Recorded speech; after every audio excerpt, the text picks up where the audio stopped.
வணக்கம். வாழ்க வளமுடன். தென்னாடுடைய சிவனே போற்றி, எந்நாட்டவர்க்கும் இறைவா போற்றி. வெற்றிவேல் முருகனுக்கு கரோகரா.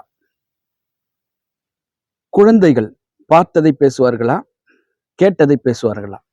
இந்த காலகட்டத்தில் பார்த்தீங்கன்னா குழந்தைகள் ரொம்ப அற்புதமா பேசுறாங்க.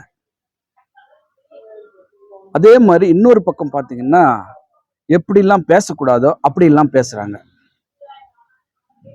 அப்ப இதுக்கு காரணம் என்ன? குழந்தைகள் அற்புதமாக பேசுவதற்கு எப்படிலாம் பேசக்கூடாதோ அப்படி பேசுறாங்க அப்படி என்பதற்கும், இப்போ மாறி வருகின்ற இந்த உலகத்துல செல்போன் ஒரு முக்கிய பங்கு வகிக்குதா அப்படின்னு பார்க்கும்போது, மக்கள் எல்லாருமே குழந்தைங்க கிட்ட மொபைல் கொடுக்காதீங்க, குழந்தைங்க கிட்ட மொபைல் கொடுக்காதீங்கன்னு தான் எல்லாருமே சொல்றாங்க. காரணம் என்ன அப்படின்னா, மொபைல் பார்த்து பசங்க கெட்டு போறாங்க.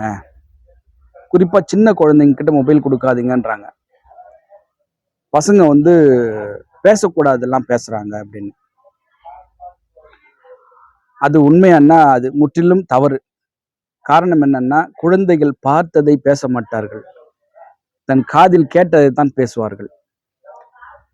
அப்போ அது காதுல எங்க கேட்குறாங்க அப்படின்னா, வீட்டில் யாரெல்லாம் இருக்காங்களோ நம்ம வீட்டில் நம்ம என்ன பேசுகிறோம் பெரியவங்க கிட்ட, நம்ம என்ன உரையாடுறோம், அதை அவங்க கூர்ந்து கவனிக்கிறாங்க.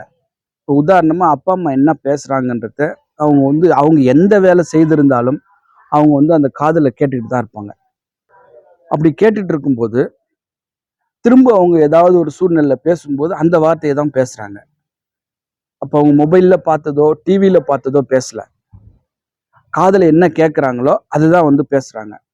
அப்போது குழந்தைகள்கிட்ட நம்ம இருக்கும்போது, பெரியவங்க வீட்டில் யார் பெரியவங்க இருந்தாலும் குழந்தைகள் பக்கத்தில் இருக்காங்கன்னா நல்ல வார்த்தைகளை பேசணும், நேர்மறை எண்ணங்கள் கொண்ட வார்த்தைகளை பேசணும். அதாவது பாசிட்டிவ் வேர்ட்ஸ்ன்னு சொல்லுவாங்க.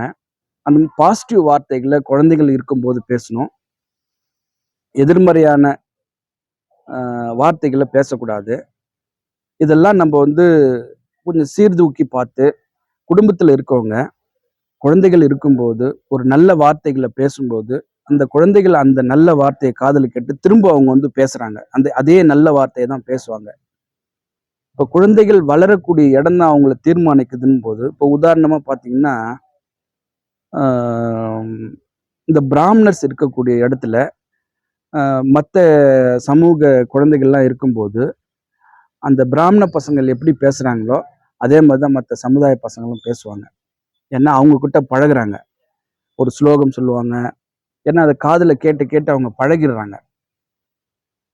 இதே நீங்க நான் பிராமின் இருக்கக்கூடிய இடத்துல போயிட்டு ஒரு குழந்தை இருக்கிறாங்கன்னா அந்த மாதிரி பேச மாட்டாங்க. அவங்க என்ன மொழியில லாங்குவேஜ்ல எப்படி பேசுறாங்களோ அந்த மாதிரி தான் பேசுவாங்க.